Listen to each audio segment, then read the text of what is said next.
네, 새해가 밝았습니다. 새해 첫 주 예배인데요. 저는 오늘 좀 이상합니다. 오늘 이렇게 하루 종일 앉아 있는데 마치 오늘 첫 부임한 것 같은 느낌이 들 정도로 떨리고 긴장이 돼서 아마 오늘 하나님께서 크신 은혜를 저희 안에 주실 줄 믿습니다. 그 심리학 용어 가운데 칵테일 파티 효과라는 것이 있습니다. 혹시 들어본 적 있으세요? 칵테일 파티 효과. 네. 뭐 칵테일 파티에 가보신 적은 없으실 것 같으니까 네, 없으실 줄 믿습니다. 네. 마치 칵테일 파티에 간 것처럼 아주 수많은 소음에 둘러싸여 있는, 그러니까 시끄러운 소음 때문에 아무것도 들리지 않는 환경에 놓여 있는 것을 이야기합니다. 그런데 그 시끄러운 소음 가운데서도 유독 어떤 소리를 듣게 된다라는 거죠. 무슨 말이냐면 너무 시끄러운 데 가 있는데 갑자기 저쪽에서 야 오세영이 이렇게 얘기하는 순간에 귀가 번쩍 뜨이면서 이제 그 사람이 하는 얘기가 또렷하게 들리는 것, 그런 것을 바로 칵테일 파티 효과라고 부릅니다. 여러분도 그런 적 있으시죠? 아무 소리 들리지 않다 갑자기 나와 관련된 누구의 이야기가 들리는 딱 순간에 소리가 선명하게 들리기 시작합니다. 이것은, 이 효과는 단순히 들리는 것에만 해당되지는 않습니다. 보이는 것과도 관련이 되어 있습니다. 아무것도 보이지 않고 너무 많아서 찾을 수 없는 환경에서 갑자기 눈에 띄는 그런 광경도 우리가 보게 됩니다. 예를 들면 우리 아이, 자녀의 졸업사진을 이렇게 보면 수십 명 혹은 수백 명의 아이들이 쭉 서서 똑같은 모습으로 서서 사진을 찍었는데 내 아이는 눈에 확 들어옵니다. 마치 돋보기로 보는 것처럼 그 아이의 얼굴이 내 얼굴에, 내 앞에 이렇게 또렷하게 보이는 것을 우리가 경험하게 됩니다. 아마 이번 성탄 예배 때도 그러셨을 것 같습니다.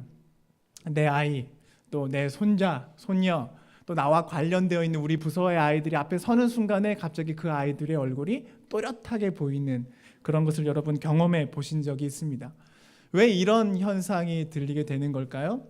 그것은 갑자기 우리의 귀가 좋아졌거나 우리의 시력이 갑자기 좋아져서 그런 것이 아니라 우리의 마음과 관련되어 있습니다. 우리의 마음과 관련되어 있는 무언가, 우리의 마음이 그곳 가운데 쏠리게 될 때 우리의 눈과 귀도 그것에 집중하게 되는 것을 말합니다. 그래서 광고라는 것이 만들어졌습니다. 30초, 60초 동안, 짧은 시간 동안 광고는 소비자들의 눈과 귀를 사로잡아야 합니다. 그래서 그들의 눈과 귀를 사로잡으면 그들의 마음을 사로잡게 되고 그들의 지갑을 열게 만드는 것이 바로 광고입니다. 여러분도 아마 그런 경험이 있었을 것 같습니다. 전에는 한 번도 본 적이 없었던 물건인데 내가 그 물건을 사기로 마음먹은 순간 갑자기 온통 그 물건으로 둘러싸여 있는 경험, 여러분 해보신 적 있지 않나요? 저도 제가 첫 차를 샀을 때였습니다. 그 당시에 지금 스파크라고 하는 그 경차였는데요. 그 당시에 그렇게 그 경차가 눈에 보이지 않았었는데 그 경차를 사기로 딱 선택한 순간에 도로는 온통 스파크로 가득 차 있었습니다. 그것이 전에 갑자기 사람들이 갑자기 그 차를 많이 사게 된 게 아니라 제 마음이 그 차로 향하였기 때문에 제 눈과 귀가 그 차를 보게 되는 겁니다. 여러분도 그런 경험 있으시죠? 그러면 여기에서 우리가 아주 중요한 질문을 하나 만나게 되는 것 같습니다.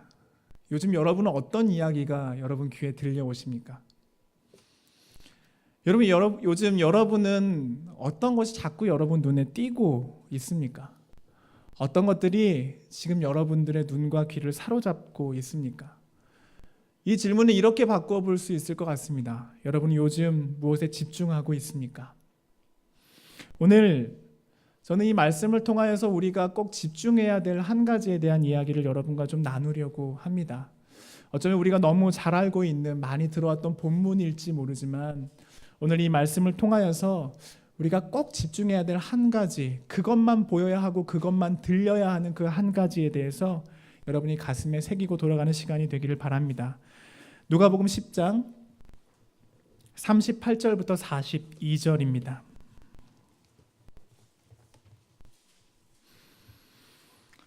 누가복음 10장 38절부터 42절입니다.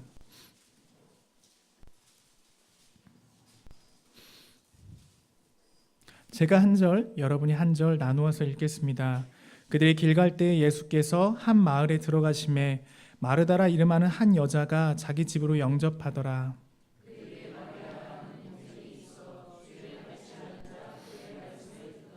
마르다는 준비하는 일이 많아 마음이 분주한지라 예수께 나아가 이르되 주여 내 동생이 나 혼자 일하게 두는 것을 생각하지 아니하시나이까 그를 명하사 나를 도와주라 하소서.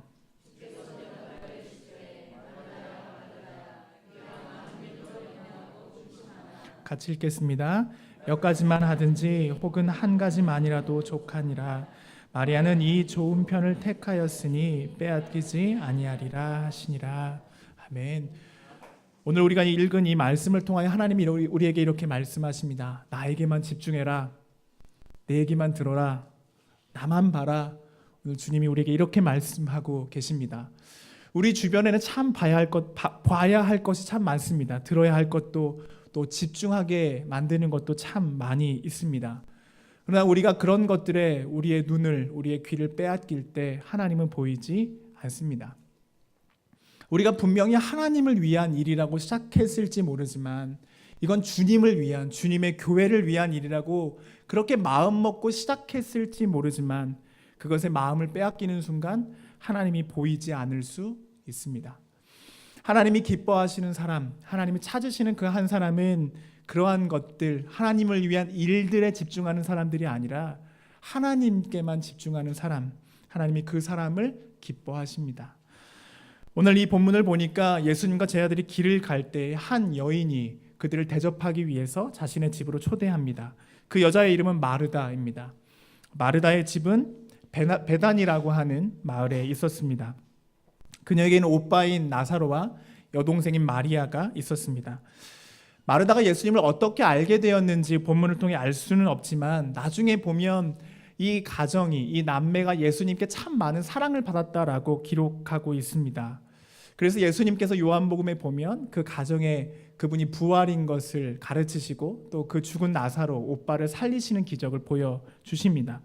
아무튼 예수님과 제자들을 대접하기 위해서 마르다가 자신의 집으로 초대합니다. 아마도 그 마르다는 참 심성이 착하고 선하고 참 섬김의 은사가 있었던 사람임이 분명합니다. 그리고 어쩌면 마르다의 입장에서 예수님을 자신의 집에 초대하는 일은 그 어떤 일보다 영광스러운 일이라고 여겼을지도 모릅니다. 상상만 해도 행복합니다.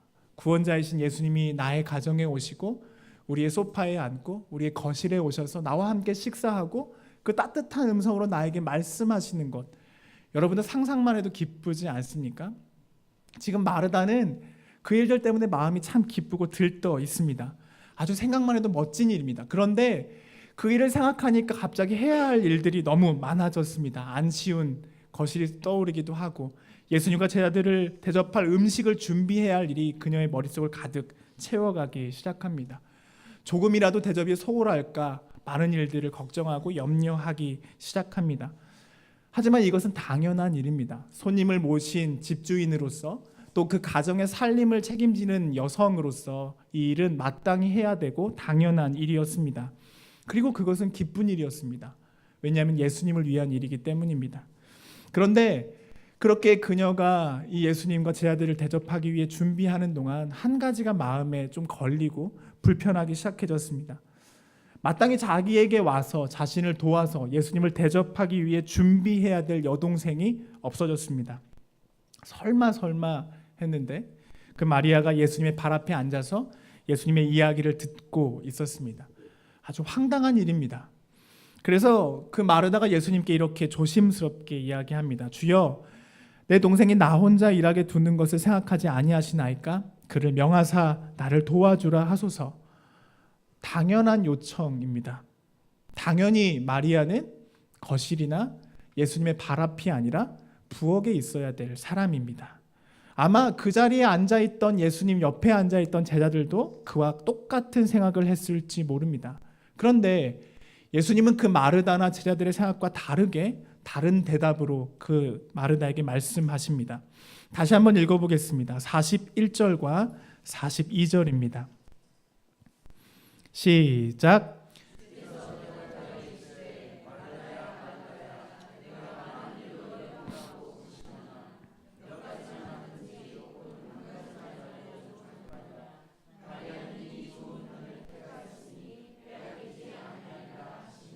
아멘. 예수님이 뭐라고 대답하고 계십니까? 마르다야, 너는 지금 참 많은 일들에 집중하고 있다. 그리고 마리아도 한 가지에 집중하고 있다. 지금 이 마르다와 마리아가 서로 집중하고 있는, 그의 눈과 귀를 빼앗고 있는 대상이 다르다라고 하는 것을 지금 마르다에게 가르쳐주고 계십니다. 여러분, 마르다는 잘못한 것이 없습니다. 이 착하고 선하고 이 섬김의 은사가 특별했던 이 여자는 정말 예수님을 잘 대접하고 싶었을 뿐입니다. 그리고 당시의 문화에서, 부엌에서 여자가 일을 하는 것은 당연하고 자연스럽기도 한 일이었습니다. 더군다나 예수님의 문화권에서 남자가 있어야 될 공간과 여자가 있어야 될 공간은 마땅히 분리되어 있었습니다. 과거에 우리 어머니, 아버지, 우리 할머니, 할아버지의 시대에도 그랬던 것처럼, 아버지와 감히 겸상할 수 없었던 시대였던 것처럼, 이 시대에도 남자와 여자가 같이 있을 수 없는, 분리되어 있는 그들만을 위한 공간이 있었다는 겁니다. 그런데 지금 그 남자가 거해야 되는 공간에 여자 한 명이 와서 앉아 있는 겁니다. 아주 불편하고 아주 황당한 사건입니다. 뿐만 아니라 지금 마리아가 어디에 앉아 있다고 말했습니까? 주의 발치 앞에, 예수님의 발 앞에 앉아 있다라고 기록하고 있습니다. 성경에 예수님의 발 앞에 앉아 있다라고 하는 표현은 누구누구의 제자이다라고 하는 관용적인 표현입니다. 지금 마리아가 누구 자리에 앉아 있다고요? 제자들의 자리에 앉아 있는 겁니다. 제자들이 앉아서 예수님의 말씀을 들어야 할 자리에 지금 여인이 그 자리를 차지하고 앉아 있는 겁니다. 본문에 나와 있지 않지만 아마 제자들의 얼굴은 분노와 질투로 뒤덮여져 있지 않았을까라고 상상해 볼 수 있을 것 같습니다. 그만큼 이 마리아의 행동은 무례하고 여자로서 굉장히 수치스러운 일입니다. 그런데 지금 마리아는 아무렇지 않게 예수님의 발 앞에 앉아서 예수님의 말씀을 듣고 있습니다. 왜 그랬을까요? 마리아가 왜 그랬을까요? 당시의 문화를 몰라서 그랬을까요? 너무 어려서 그랬을까요? 우리가 생각해 볼 수 있는 한 가지는, 마리아는 그것도 보이지 않았다는 겁니다. 마리아의 눈에는 남자와 여자의 분리된 공간이 보이지 않았습니다. 마리아의 눈에는 제자들도 보이지 않습니다. 마리아의 눈에는 자신의 언니, 부엌, 예수님을 대접하는 일들, 그런 것들이 보이지 않았습니다. 마리아에게 보이는 것은 단 한 가지, 예수님밖에 없었습니다. 그래서 예수님밖에 보이지 않았던 마리아는 그런 것과 상관없이 그분의 발 앞에 이끌리듯 가서 그 앞에 앉아서 한마디라도 놓칠까 그의 눈과 귀를 세워서 예수님께 집중하고 있었던 겁니다. 예수님을 보는 순간에, 예수님을 바라본 순간에 다른 것들이 보이지 않게 되었습니다. 예수님이 이런 마리아를 기뻐하셨고, 그리고 그 마리아가 택한 한 가지가 정말 좋은 것이라고 말씀해 주셨습니다. 마르다와 마리아는 지금 서로 집중하고 있는 대상이 달랐습니다. 여러분은 지금 무엇에 집중하고 있습니까? 여러분 지금 무엇을 바라보고 있고 무엇을 향하여 여러분의 귀를 쫑긋 세우고 있습니까? 저도 청년 때는 하나님을 향한 참 순수하고 열정적인 예배자였습니다. 제가 다녔던 교회에서 오세영 하면 열정, 이런 얘기를 할 정도로 아주 뜨거웠던 사람이었습니다. 과거형으로 계속 얘기하고 있네요. 부끄러운 줄도 모르고 언제든지 예배 중에 일어나서 하나님을 높이고 울고 무릎 꿇고 때로는 춤추고 뛰고 견딜 수 없는 그 감격 속에 예배했던 적이 있었습니다. 그런데 목사가 되고 나서 하나님을 위한, 또 예수님의 몸된 교회를 위한 일들을 참 많이 하고 있는데 정작 예수님께 집중하지 못하고 예수님을 향하여 눈과 귀를 들여 예배하지 못하는 제 모습을 발견하게 됩니다. 예배 시간에도 사역자 모드로 발동이 돼서 예배를 돕는 많은 요소들에 대해 신경 쓰고 있는 제 자신이 자꾸 부끄러워집니다. 여러분은 어떻습니까? 여러분은 지금 누구와 닮아 있습니까? 예수님을 위한 일들이지만 그 일들에 집중하고 있는 마르다입니까? 아니면 예수님께만 집중하고 있는 마리아의 모습을 가지고 있습니까? 여러분, 성경은 결단코, 아니 예수님은 결단코 마르다가 믿음이 없거나 마르다가 잘못하고 있다고 말씀하고 계시지는 않습니다. 다시 강조하지만 이 마르다는 참 선하고 참 착하고 참 섬김이 뛰어난 예수님을 사랑하는 사람이었습니다. 하지만 하나님이 기뻐하시는 한 사람은 그 많은 일들, 그분을 위한 많은 일들을 집중하는 것이 아니라 단 한 가지라도 하나님께 집중하는 사람을 기뻐하신다는 겁니다. 구약에 보면 이 마리아와 같은 한 사람을 또 발견하게 됩니다. 그 사람은 다윗입니다. 다윗이 아비나답의 집에 있던 여호와의 궤를 모셔오기로 작정합니다. 그런데 블레셋 사람들이 그랬던 것처럼 그 예수님의 그 여호와의 궤를 새 수레에 실어서 가져오는 실수를 범하게 됩니다. 그래서 하나님이 진노하시고 그 진노는 웃사라고 하는 사람에게 임하여서 그가 죽게 됩니다. 그 궤가 결국은 오베데돔의 집에 옮겨가게 되고 그곳에서 3개월 있다가 다윗이 다시 이 궤를 가져와야겠다라고 결정하고 그 율법에 기록된 대로 궤를 실어오게 됩니다. 그때 이 궤를 메고 레위인들이 6걸음을 걸으면 제사를 드리고 그 앞에서 다윗이 힘을 다하여 춤을 추었다라고 이야기하고 있습니다. 아주 멋진 장면입니다. 그런데 그 광경을 바라본 사울의 딸 미갈, 다윗의 아내였던 미갈이 창으로 내다보다가 다윗이 그 하나님 앞에 춤추는 것을 보고 그 마음에 이렇게 이야기했다라고 이야기합니다. 여호와의 궤가 다윗성으로 들어올 때에 사울의 딸 미갈이 창으로 내다보다가 다윗 왕이 여호와 앞에서 뛰놀며 춤추는 것을 보고 심중에 그를 업신 여기니라. 왜 미갈이 업신 여겼을까요?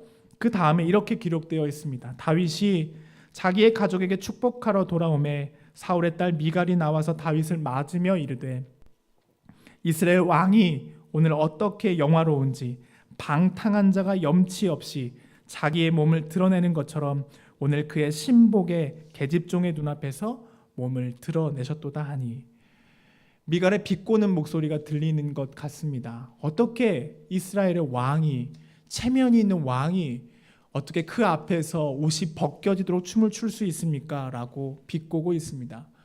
여러분, 그런데 이 미갈의 생각은 당연한 겁니다. 우리도 그렇게 생각하지 않습니까? 왕 정도 되면 위엄 있게 채통을 지켜야 되지 않을까라고 생각하는 것은 당연합니다. 그러나 다윗은 그렇게 그 앞에서 춤을 추었습니다. 왜 그랬을까요? 보이지 않은 거죠. 다윗의 눈에는 하나님밖에 보이지 않는 겁니다. 다윗도 그렇게 얘기했습니다. 다윗이 미갈에게 이르되 이는 여호와 앞에서 한 것이니라. 다윗이 춤을 출 수 있었던 것 하나님 앞이었기 때문입니다. 그 앞에 설 때에 왕이란 그 신분도 필요가 없어지고 하나님 앞에 설 때에 자신이 천한 종처럼 보이는 것도 아무 문제 아니었습니다.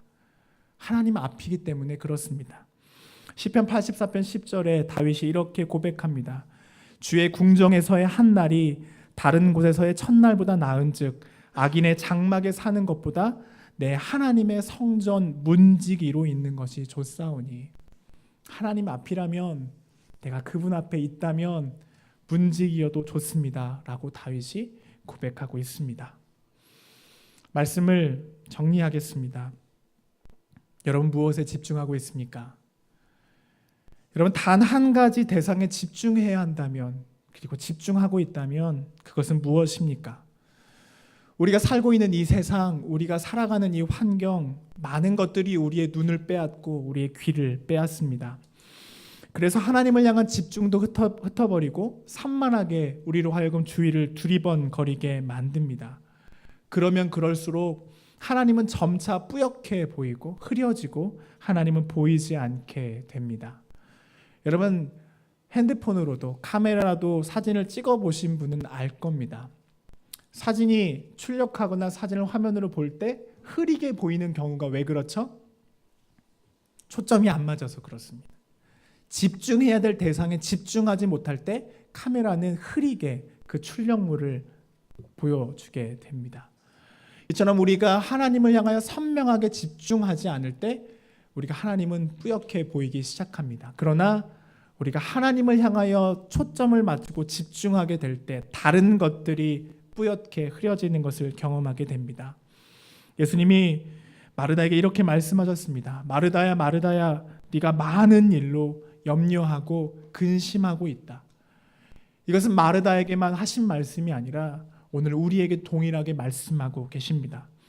우리가 많은 일로 염려하고 근심하는 것에 대해서 우리가 분주히 하나님의 일이라고 이름 붙은 일들을 해내면서 하나님을 보지 못하는 것을 향하여서 이렇게 경고하고 계십니다. 하나님이 원하시는 것은 그 많은 일들이 아니라 하나님께 눈을 돌려 집중하는 일입니다. 이 세상은 우리에게 그렇게 말합니다. 빨리빨리 가야 돼. 빨리빨리 남보다 앞서 가야 돼. 라고 이야기하지만 성경은 우리에게 하나님께 집중하는 그 하나를 택해야 돼. 라고 말씀하고 계십니다. 여러분, 하나님께 집중하는 그 한 가지로도 충분합니다. 우리의 눈과 우리의 귀가 하나님께만 향하는 것으로도 우리는 충분합니다. 그것이 우리가 사는 길이고 우리가 생명을 얻는 길입니다. 하나님이 기뻐하는 한 사람은 하나님께 집중하는 사람입니다. 마리아처럼 무례함과 수치스러움을 뛰어넘을 만한 용기를 가진 사람입니다. 다윗처럼 사회적 지위와 위치를 내려놓을 만큼 열정적이고 순수한 사람들이 하나님께 집중하는 사람들입니다. 올 한 해가 시작되면서 여러분과 제가 바로 그런 사람이 되기를 축복합니다. 다른 많은 일에 눈과 귀를 빼앗기지 않고 오직 하나님의 그 발치 아래 앉아서 그분께 집중하는 우리의 삶이 되기를 축복합니다. 요한복음 11장 2절에 보니까 이 마리아가 다시 등장합니다. 여기에서 마리아를 이렇게 설명합니다. 이 마리아는 향유를 주께 붓고 머리털로 주의 발을 닦던 자요. 이 사건에 대해서 요한복음 12장이 기록하고 있습니다. 마리아는 지극히 비싼 향유, 곧 순전한 나드 한 근을 가져다가 예수의 발에 붓고 자기 머리털로 그의 발을 닦으니 향유 냄새가 집에 가득하더라. 그런데 이 마리아가 향유를 붓는 이 장면에서 아주 인상적인 장면을 또 발견하게 됩니다. 2절인데요. 잘 들어보세요. 거기서, 여기가 나사로 마르다 마리아의 집입니다. 거기서 예수를 위하여 잔치할세 마르다는 일을 하고 나사로는 예수와 함께 앉은 자 중에 있더라. 오늘 누가복음 10장의 이 집에서나 요한복음 12장 그 사건에서도 마르다는 일을 하고 있었고 마리아는 예수님의 발치 아래 앉아 그 발 아래 향유를 부었습니다. 사랑하는 성도 여러분, 하나님께만 집중하기를 바랍니다. 여러분의 눈과 귀 무엇에 빼앗기고 무엇을 향하여 있는지 모르지만 하나님을 보시기를 바랍니다. 여기에 참 중요한 원리가 담겨 있습니다. 따라해 보겠습니다. 사랑하면 보입니다. 여러분, 사랑하면 보이게 됩니다. 한 번 더 따라해 보겠습니다. 사랑하면 보이지 않습니다. 여러분, 사랑하게 되면 우리의 체면, 우리의 환경, 우리의 상황 보이지 않습니다. 우리가 보여야 될 그 대상 예수님만 보이게 됩니다. 올 한 해가 여러분에게 그렇게 주님만 보이는 그런 사랑의 해가 되기를 축복합니다.